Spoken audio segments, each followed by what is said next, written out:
So this is a story of 4 New York City strippers who stole over $200,000 in a 4-month scheme in which they drugged men and charged thousands of dollars on their credit cards at a New York City club. Whoa. You know, I mean, I gotta give it to them, you know. I do have some friends they've been in the industry, the strip club. Yeah. Mm-hmm. Oh, yeah. They're some of my most favorite people, by the way, that I've ever met. But I have to say, these women, it's a pretty incredible scheme, I have to say. Like, I can't wait to, like, dive into this whole thing to discuss all of it. But yes, it's a tough industry out there. Yeah. It's like... Yeah. I think you probably have to just constantly keep up with yourself all the time. So, I mean, I don't know how much you actually earn. And then you're dealing with yucky people that you have to touch. And but power to them. I mean, it's not my like, jam. I I'm mean, good for with one, it. I don't have the body for that. But, you know, also, like, it's just, you know, all the makeup and the stilettos and all that. I don't think I could do that. You know, like, pole dancing, it's hard. I have never tried it, but I remember as a kid, like, the pole on the playground. Yeah. I burned myself on that. Like, it just wasn't a good scene. Yeah, like, I just falling. On your legs.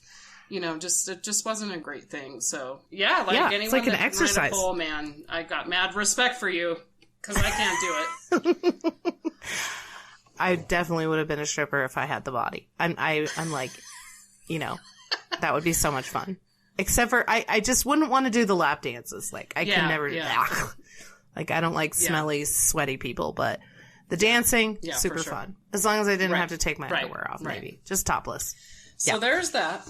Anyway, back to back to the story. That was a fun little... Just to give some background. So there was a couple women that are kind of like the main characters in this whole scheme and story. And just a couple women that became friends with each other stripping at this club that they frequented together. I was still trying to figure out which one it was. It was hard to find all the names to everything. It looks like it was Larry Flint's Hustler Club. I don't know anything about strip we all know him. Clubs in New York, so I have no idea if that's still there or what, but I guess that was the club where these two met, and this was prior to 2008. I want to say these women were actually close to our age, Starfish, which is kind of interesting. Yeah, it'd kind of be hard to be a stripper in your 40s. I don't know. I don't think that really happens, but I could be wrong. Maybe there is someone out there. I mean, J-Lo was in that movie that they made. It's called Hustler. So she looked pretty banging, and I know she's way older than me. So yeah, there are some. I would love to meet some 40-year-old strippers. So yeah. So the two main characters we're going to talk about today is Roselyn Keo. She was born in 1984 in Rockland County, New York, and she did an interview. This is kind of how the whole story came out. After all this, she did this interview in 2015 with a journalist, Jessica Pressler. So Rosie was then 31 in 2015. She claimed that her parents had left her and her brother with elderly grandparents and taken off to Atlantic City when she was young. Ooh, that's kind of rough. I mean, I've been to Atlantic City. Have you been to Atlantic City, Starfish? I have not. Yeah, it's kind of a weird... It's weird. I mean, I was only in like 1 or 2 casinos. Like, I was only there for like a day. But... It's like, I don't know how to say this nicely, but it's kind of like if like Gucci and Louis Vuitton threw up all over everything. That's kind of like the vibe I got. I don't know, just a shady place. Like, it's not like Vegas. Like, I've been to Vegas too. And it's just it's totally different than Vegas. Totally different. I mean, I've seen like Jersey Shore. It's that vibe. You know, people with bad tans, bad hair, you know, just overdone stuff. I'm imagining Snooki right now. Yeah, that's it. That's it. Atlantic City. Oh, one quick little tidbit about Atlantic City that people might not know. The city is actually set up like a Monopoly board, and like all the streets are like the same streets in the Monopoly game. Just so y'all know. Oh, that's so fun. So now I want to go. Just should check it out at least once, you know. Yeah, okay. So anyway, this poor lady, Roselyn, her parents took off. Cambodian refugees, her parents were. They came here hoping for a better life, but of course things didn't work out as expected. I mean, it's hard to be an immigrant in the U.S., it really is. And so they got caught up with all the material stuff, nice cars, the nightlife, and just somewhere they went wrong, is what Rosie said. So she dropped out of school in her teens, and at 17 she took a job at the New City Diner. It looks like an eatery in Nanut. While working there one night, a manager at a nearby Lacey, I guess a gentleman's club, gave her a $20 tip on a $20 check and suggested she come by if she was interested in making more money. So she went there the next day, lied about her age, and landed a job. She was making like anywhere from $500 to $1,000 a night, which is pretty decent. Yeah. So, right. But the real money she knew was in Manhattan, so she started driving her used Honda to the city to Flash Dancers in Times Square, and then that Larry Flint Hustler Club, which is where she meets the next character in the story, Samantha Fox. So, and actually that's her stripper name, Samantha Fox. So her real name is actually Samantha Barbish. Way better. Right? Stripper. The Fox. Yeah, so the Fox, she started dancing at 19. By the time Rosie met her, she was in her 30s. So I guess hot 30-year-old strippers, that's good. At Hustler, the dancers worked in groups because the men tend to lose their grip on their wits and wallets around 3 or 4 female strippers, which I could believe. So according to Rosie's recollection, everyone wanted to work with Samantha because she had a lot of clients and she knew how to work the stage. So Samantha kind of took Rosie under her wing and introduced her to some of her regular customers, which were mostly Wall Street guys. Which those are kind of like not my favorite people. Mm-hmm. You know. Yeah. So do we feel bad for these victims? I'm gonna have to. Unfortunately, like I always feel bad for people that get scammed, but this one is really hard for me to have any empathy. I have to admit. Like, this one's really hard for me because, and we're going to get into this more later, like in 2008 when the market crashed, it was kind of all their fault. Oh, right. Yeah, they basically got away with, like, stealing from the Americans, from all of us, and not having to go to jail or anything. So that's kind of shady. Super shady, still rubs me wrong. Right. They were making more money than they've ever even knew what to do with anyway. So, and I super hate all of that. It's like super barf. And maybe we'll talk about that on another episode at some point. So anyway, I guess the business was pretty good before the crash in 2008 at the strip clubs, They were popular among many of the Wall Street men looking for a place to blow off steam after pushing around billions and millions all day long. That's like boo-hoo, right? And so strip clubs were one of the few places outside of Wall Street where large sums of money could be treated just like anything, basically. They could do anything with their money. So Rosie recalled one hustler client who was working at the Guggenheim Partners then, and he would blow like $300,000 in 1 week at the strip club. Like everyone made like $10,000 every time they came in, she said in the interview. I mean, can you imagine that? Wow. Like, you're just like, yeah, I'm so awesome. Here's $300,000. It means nothing to me. I can't imagine not being a stripper if I was making that much money. Like $10,000. Like, all you want from me is to dance and take my clothes off and pay me $10,000? Okay. Shoot. Yeah. So, I mean, a lot of these girls in the strip clubs claim to be students, but Rosie really was taking classes at the Berkeley College in New Jersey at that point. So, she was actually taking Introduction to Psychology to help her understand the dynamics of the club. So she was actually studying these men, to be a better stripper, I guess. Like, that's kind of impressive, right? And like trying to understand herself. Right, yeah, something. Yeah. So she figured out that the reason why Wall Street guys partied so hard was because they were not happy with their jobs. Yeah. I guess that's how they deal with their unhappiness in their work. I do it other ways, but not like that. So. Right, like you make so much money and then you just go blow it at the strip club like that? I mean. Right. What are you doing? Yeah, totally. It's like silly. Yeah, so it's like they made money, but they weren't happy, and so they went out and splurged on strip clubs, drinking, and drugs. And so then when they depleted most of their money, they had to go make it again, which they knew how to manipulate the market. I'm going to say that because, I hate them. So Rosie viewed the dancers almost the same way. She makes money, but then she's depressed, so she ends up shopping or going on vacation. The money depletes, so she keeps going back. So even for the strippers, it's the same... psychology behind it. Right. I guess Rosie then left the stripper job for a little while because she had her first baby. By the time she returned to the scene, that was when the market collapsed in 2008, and it left half of Wall Street unemployed. So, I remember that. Like, it was just a really tough job market. It was hard to find jobs anywhere. It was just rough for everybody, really. A lot of people lost their homes. Yeah. All sorts of stuff was going on. So new dancers were on the floor. Most of them were Russian girls and Colombian girls because they were cheap and they were good looking. and Rosie couldn't compete with that. So then she ran into Samantha Fox again, but she wasn't dancing anymore. She was now running with a crew of girls who would pick up men and bring them into the clubs, or she called it marketing, properly known as fishing.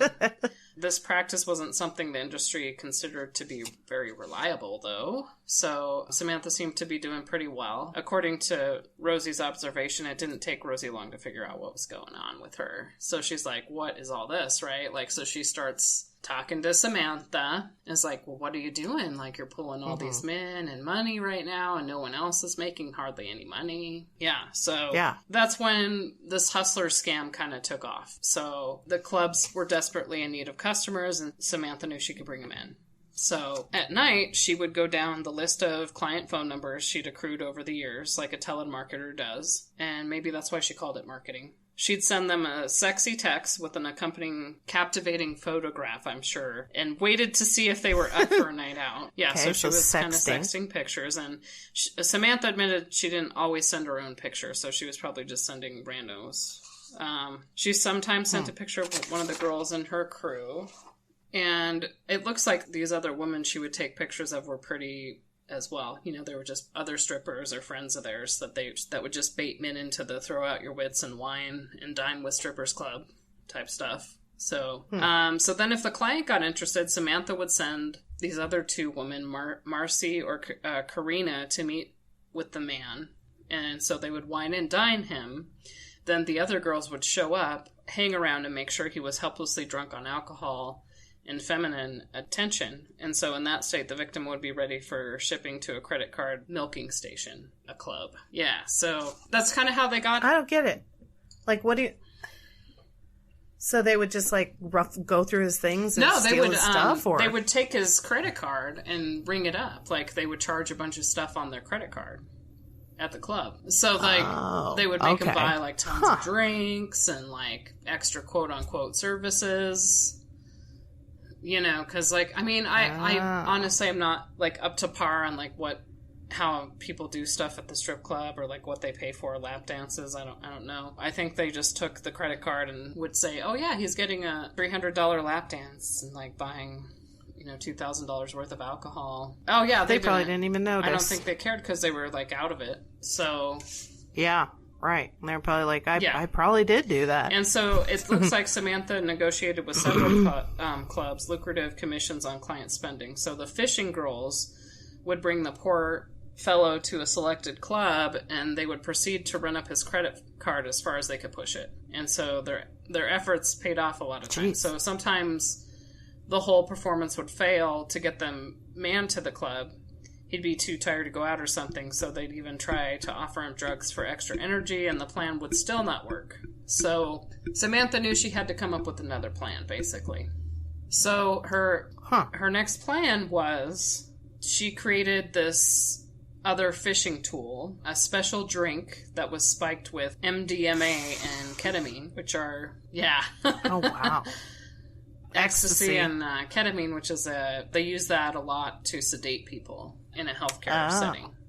It's used a lot, you know, at the vet and places like that to subdue animals and people. Basically, it would just make them super sleepy and happy. Yeah. They would just sprinkle some of it into a client's drink and he'd be out. So Rosie knew she wanted in after she observed this happening in the champagne room a lot of times. So she knew they were crossing a lot of lines, but it really kind of is.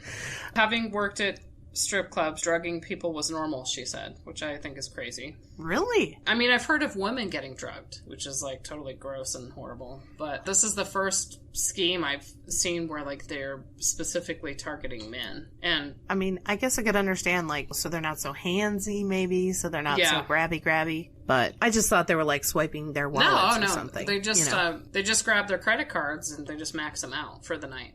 And that's all they were doing. I mean, that's still like totally wrong. So they were getting paid directly then? The strip club isn't what's making money? Or do they distribute the money at the end of the night or something? I believe that's what was going on there. Like, I think she had she negotiated with some of the clubs, Samantha. So she would bring in the business, and then they would give them the cut at the end of the night. for whatever they ring up on these poor guys' credit cards. Oh, because she brought him in. Yeah. So she got a little bit of a, I got it. Okay. Yeah, like that. A finder's fee, sort of. So they had some justifications. Okay. So they targeted wealthy people. So they would look for men that they'd look at the shoes they were wearing, the watch, the wedding ring. Are these super wealthy Wall Street sharks? You know, a lot of them were probably that, which are like the worst kind of people ever. Yeah. Yeah. I'm glad they advertise themselves. Like the one time it actually failed them. You're like, oh, okay. You know. Yeah, he's wearing this. Suckers. So he must, So, anyway, so she had like a whole list of these guys that she would call up. Then the MDMA, it lifted the guy's moods, right? Because it made him happy. But then the ketamine screwed their memory. So they often, that's what it does too. It'll erase your memory. Like you won't remember. And so they ended up blacking out. And so days or weeks later, some guy would call to complain about his inflated bill. And so Samantha would be ready to respond to them, just reminding him of what a good time he had. You know, because men, like, they don't want to admit that they've been scammed by a woman, right? They're not, like, could you imagine that phone call? Right. Hey, I got drugged at a strip club last night, and now I have this $20,000 bill on my credit card. Like, if I was the police, I would hang up. I'd be like, what a douchebag. Like, you know? Very good, buddy. Right, Is your wife yelling at you right now? $20,000 strip club bill? Yeah. Mm-hmm. Right? Is she standing right there? I'll tell you I'm looking into it. So they, you know, so that basically Samantha would just lie to them and, but you had a great time, right? Huh. And, you know, she'd lie upon weighing the cost of filing a formal complaint, telling their families what actually happened. So they would just let it go. So she was kind of blackmailing them a little bit too. Yeah. And so then Samantha just kept making money. So then on her part, Rosie was also a great business manager. So she had exceptional organizational skills and she helped streamline the operation. So she drew up a schedule. She kept notes on each client with their personal details and how much had been charged to each of their cards, which is crazy. She also contributed thoughtful ideas to the illegal enterprise. For example, Rosie disclosed that she urged the girls that she brought in to target upscale places that rich guys with everything to lose frequented. So this was actually in contrast to Samantha's initial plan of fishing men at bars like TGI Fridays in the financial district. So it sounds like Rosie had a better idea. Yeah, what rich guys are going to Fridays? Yeah, like, they're going to go to... Right? Like, it's like, go to the fancy restaurants, you know? That's where you're going to find them. Right? It's crazy. So yeah, really. Then Rosie's plan was to hang around the higher-end joints, like any girl who could be getting off work, relaxing after a long day, having a glass of wine. So that was kind of her Rosie's plan. Like, look like she had a long day at the office in her sexy business attire. Yep. And like I said, so they'd check out the shoes, the wedding ring, all that, and like they would send a group of guys shots from across the room to see which one would come to them. And then they would tell them that they worked at a reputable organization like Guggenheim Partners. And so then a few drinks in, you make a proposition, let's go to a strip club, and then the credit card draining play would be on after that. So they would put him in their car and like drive him over to the strip club, and then that's that. So... Wow. So you think you're like on a date with some chick who just got off work, but really you're actually hanging out with a stripper who's running up your credit card. Oh, 100%. So at some point, some of these guys, of course, would want sex. So Samantha and Rosie, I guess they have their limitations too. They weren't in it for prostitution, thank God. So to ensure that their clientele didn't go and to keep the operation going, Samantha and Rosie resolved to outsource the prostitution services to prostitutes they found from Backpage and Craigslist. So if the girls they found there were a little scruffy, then they would buy them new clothes and makeup to make them look good. You know, we talk a lot on this podcast about why don't people just use these skills for like real jobs? I know. You know, obviously you've learned some project management and some marketing skills and some optimization, logistics skills. You know, they sound like smart people, right? That could be very successful, and it's not illegal, and you're not putting yourself at risk. I know, it's just like crazy to me too, like how organized some of these people are. It's like, man, if you just had a legit business, I mean, if you know how to use a spreadsheet, right? Like, honestly, it's like, why couldn't you do something else with it? And maybe this is the next millionaire idea here. Maybe someone that listens to this stuff will steal my idea. But like with this, it's like, why don't you just like come up with a plan where it's like you have these packages that you put together for men that want to go have a good time and be like, for this package is this much, and you know, like you could make it a lot more legit. Yeah. Doing that instead of just like maxing out someone's credit card. What makes you think that eventually you're not going to get stopped for that? Yeah, just the fear of like knowing that they know, and I don't know. That the risk part is always the part that I would not want to. I mean, you can definitely make more money being a stripper than you can be some like office assistant or project manager, but still, it's just always like the risk is where I wouldn't want to take it. And now they're involving all these other people, these real prostitutes here. They taught them etiquette. They had like a no drugs, no drinking rule. Like they showed them how to fake drink and fake taking Coke or whatever. So, yeah. Like the regulators? Like, well, if you want to prostitute for us, these are the rules. Yeah. Like they have legal prostitution in Vegas and they have rules for it. They have laws. You have to like keep yourself clean and be tested regularly. So I'm sure, you know, maybe they were doing that too, which is, I guess, good. I guess. I don't know. That's just crazy. Well, you don't want to be the client that gave you syphilis, you know, so. If you want any return customers. So, so, wow, this is a crazy story. Better. Like, it's just like, They just keep they stole these men's, like, personal information to get more money from them. Getting this kind of information from a guy high off his face, you know, if you think about it with a prostitute draped over his legs, it probably wasn't too difficult. Hey, what's your social, you know? Yeah, right. What's your bank card number, you know? Yeah, that's literally exactly what I thought was happening was, you know, you can get them pretty oiled up and then you just rifle through their crap. So at the end of the night, Rosie calculated the breakdown and she and Samantha got the largest cut, of course, because they're the two masterminds. And then the minor players got increasingly minor sums. So it's unclear how much the clubs profited. But according to Rosie, the operation earned the clubs a lot of money. And I'm sure that it did. She recalls that there were some nights when she brought the club $100,000 of business. Yeah. Wow. One night. That's crazy. I know. It's more than so the host and of course the managers were appreciative of her work. You know, I'm sure they didn't care what or how she did it. So business was booming for them. And so that first Christmas after the scheme started, Rosie and Samantha bought their favorite prostitute her first pair of Louis Vuittons. And right? Oh nice. So they rotated luxury vehicles. They were basically untouchable at this point, you know. They were just like rolling in the dough, like this whole new business plan. So then they decided for a new innovation. And I think this is kind of where they got in trouble. So I guess like their innovation hadn't gone unnoticed. So there was a lot of copycats that flooded the market. Because it's like anything, when you have a new unique product in a marketplace, everyone's like, oh, wow, look at that. And you're making a ton of money. And then all of a sudden you get all these people that copy what you're doing.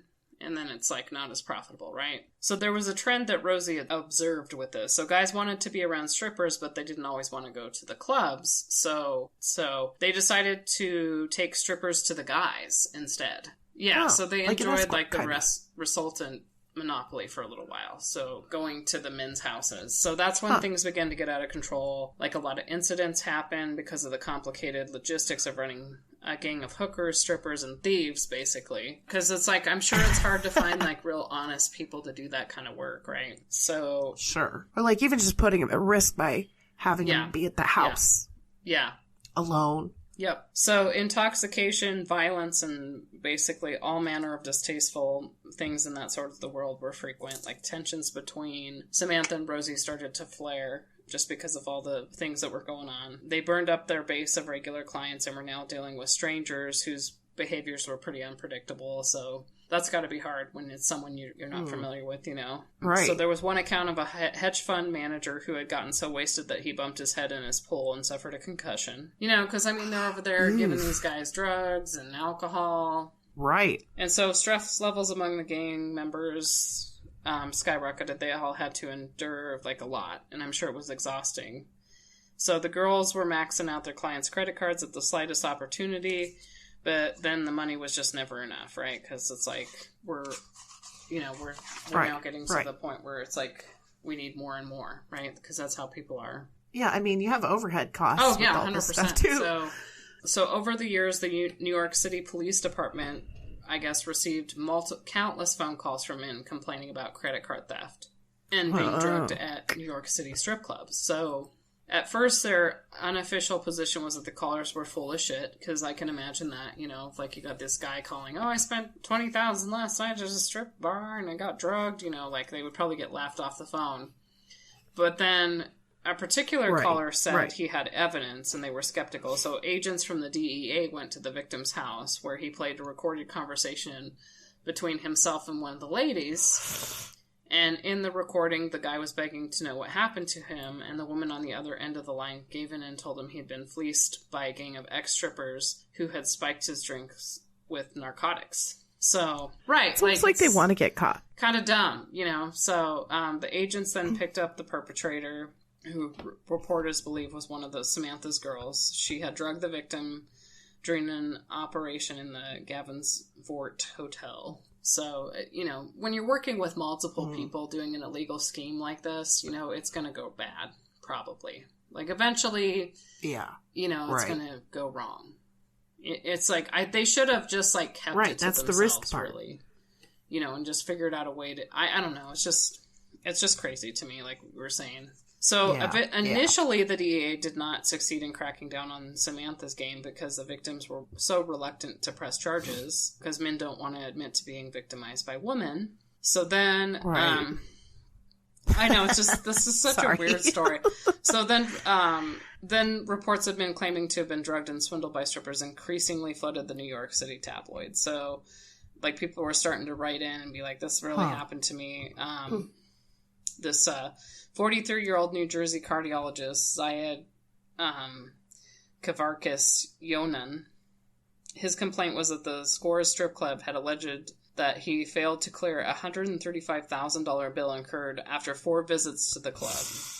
Like, unbelievable. So 4 times he went. So according... $130,000. According to Yunan's testimony to the cops, he'd met Karina Pascucci at a restaurant. So she's one of, like, the 4... like main characters on Park Avenue. So Karina had told him that she was a nursing student. She introduced Samantha and Marcia to him as her relatives, and Yunan dated Karina for a while, but then their dates ended fuzzily. He knew something had gone wrong after the American Express called alerted him of about a $135,000 bill he made at the Scores strip club. So I mean, so he's one of them that I guess decided to come forward with that. Which, again, you know, we saw this with, like, the psychic fraud. Same type of thing where the victims are like, I don't want my name out there. I'm embarrassed. I don't want anybody to know that I did this. And it's the same thing for, like, all these men. I'm sure it was, like, countless men. Like, some of them, probably $5,000 to $20,000 was burned up on their credit cards, you know, in one night. I'm sure some of them could afford it. You know, some of these Wall Street men probably just didn't care. They're like, well, whatever, and just moved on. But it's just kind of crazy. So during the investigations, police reached out to other victims. So many of them had suffered dire consequences in silence. So this guy named Fred was one of them. His story's kind of sad. I do feel bad for Fred. I don't think he was like a Wall Street guy. So he had an autistic son, and the strippers had maxed out his corporate credit card. And so consequently, his company had started an internal investigation, which saw him fired. Yeah, you get fired if you use your corporate credit card on accident on something that's for you. Oh, yeah. Much less at a strip club. Kind of a big deal, yeah. So, oh, my God. Then he was lucky to land another job, but was soon fired when they found out what happened. So his name was enlisted with an agency that tracks down white-collar crime. So by the time of the investigation, Fred had found another job, but he lived in constant fear that his employer would find out and probably fire him. Which is crazy. Huh. Yeah. Yeah, so. Right, because that kind of fraud, I mean, it's hard to get hired again. Right, so. Like, that's what a lot of employers are looking for, is either that kind of fraud or, like, violence, you know? Yeah, so then it was on June 9th of 2014 when the police finally arrested Samantha at an ATM in her neighborhood. They did. Oh, wow. And, they nabbed her. I mean, if you guys go out and see it's called The Hustlers. It has J-Lo in it. There's a lot of, like, crazy actors and actresses in this movie. And it's on Hulu. It's actually very interesting. I don't know that everything in the movie happened, like the story, because you know how Hollywood has to embellish a lot of things to make it interesting. But yeah, some of this is in that. So then they picked up Karina, and then Marcy, and Rosie was last. Afterward, they were trucked out to Rikers, where they were reunited in a cell the following day. So they're all in the cell together. And so... Aw. Oh, yeah. So it looks like this cardiologist is the one who refused to pay the $135,000 bill charged on his credit card. He said he couldn't possibly have rung up that high of a bill without having been drugged. You know, I could see that. It looks like after this posted, the Scores had sued the doctor to recoup the funds. Yeah. The strip club sued him? Yeah. To pay it? Wow. I know. The balls. I mean, I guess they didn't know. Yeah, I don't know. But literally, what on earth at a strip club costs that much? Like piles of champagne or something? Like, do they sell jewelry there? Like, I don't know. Like, I'm not sure what all they're buying there. It's like, are you buying a... Yeah, are you buying a car? Are you buying a stripper pole? Like, what do you... I know, like, lap dances don't go for, you know... I thought they were like a couple $100, it's you know. Total crazy. So then, crazy. So 8 months later, then the DEA and the Special Narcotics Prosecutor's Office led the indictment of the Hustler scam woman. So all four of them, it looks like there was 5, Barbish, Keo, Rosen, Pascucci, and Carmine, a manager at the Roadhouse. The scheme involved not only the theft of $200,000, but compromised the health, safety, and security of victims by basically giving them harmful substances. Because, you know, that's the other thing, too. You know, they're lucky they didn't kill anybody.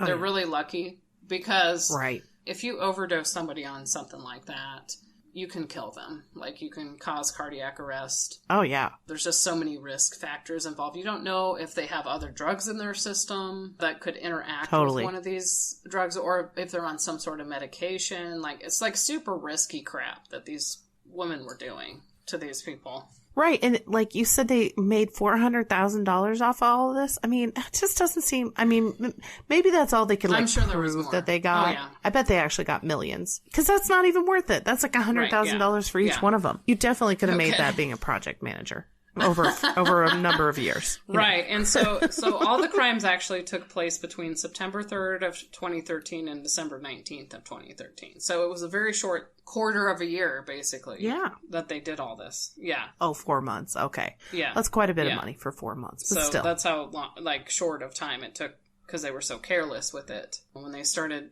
bringing in all these other people, like, it just made it worse. So then Barbash and Keo were charged with 2 counts of conspiracy, 4 counts of grand larceny, 2 counts of assault, and 3 counts of forgery. Yeah, Pasucci was charged with 2 counts of conspiracy, 4 counts of grand larceny, and 1 count of forgery. Well, Rosen was charged with 2 counts of conspiracy, 3 counts of grand larceny, 1 count of assault, and 2 of forgery.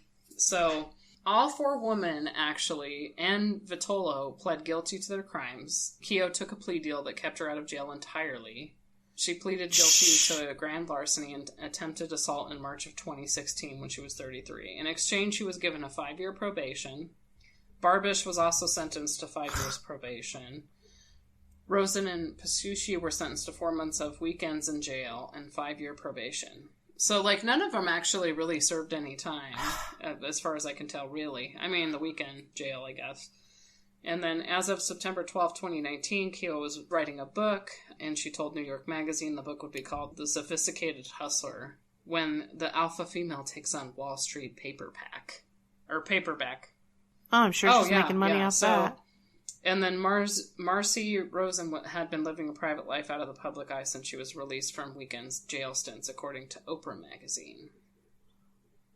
So overall worth it.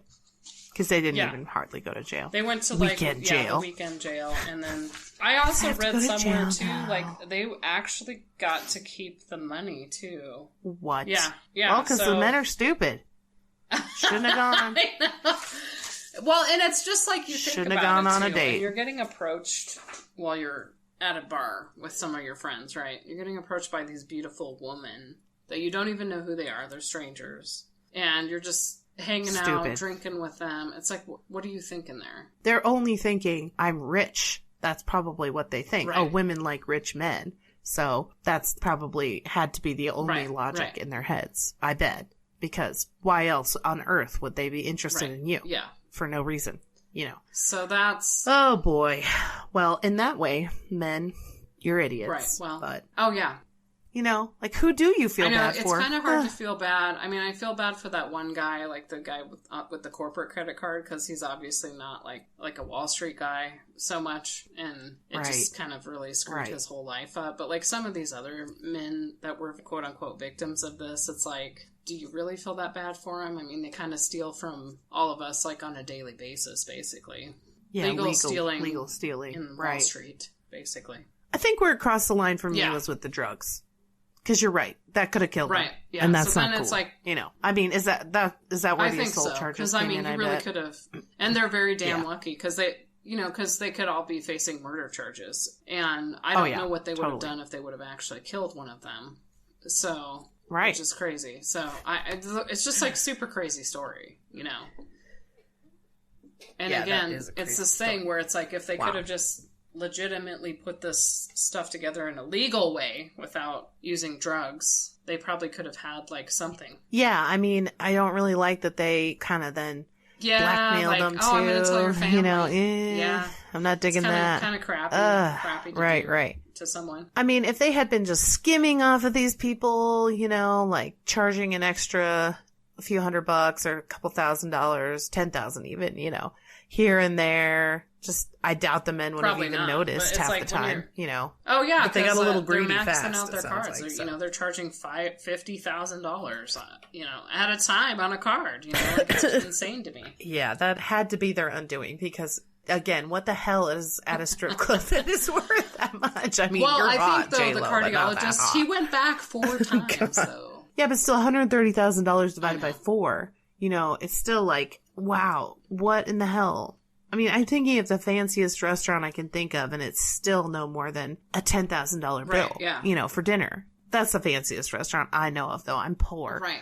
But I just can't imagine ever spending $30,000 at anywhere. But then again, I've never seen that kind of money. This is New York City. This is downtown New York, strip clubs, I'm sure. I don't know. It's just totally crazy to me. Yeah, crazy. I honestly, there's a small part of me that feels bad for some of them, but it's just so hard for me to feel bad for Wall Street men.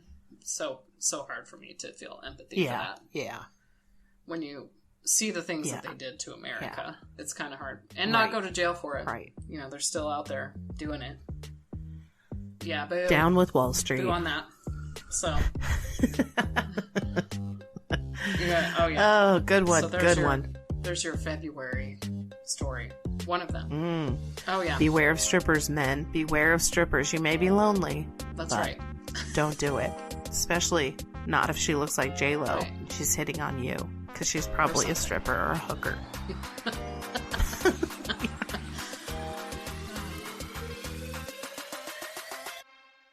Thanks, everyone, for listening to Real Talk. Don't forget to subscribe to our podcast wherever you listen. We look forward to having you on our next one.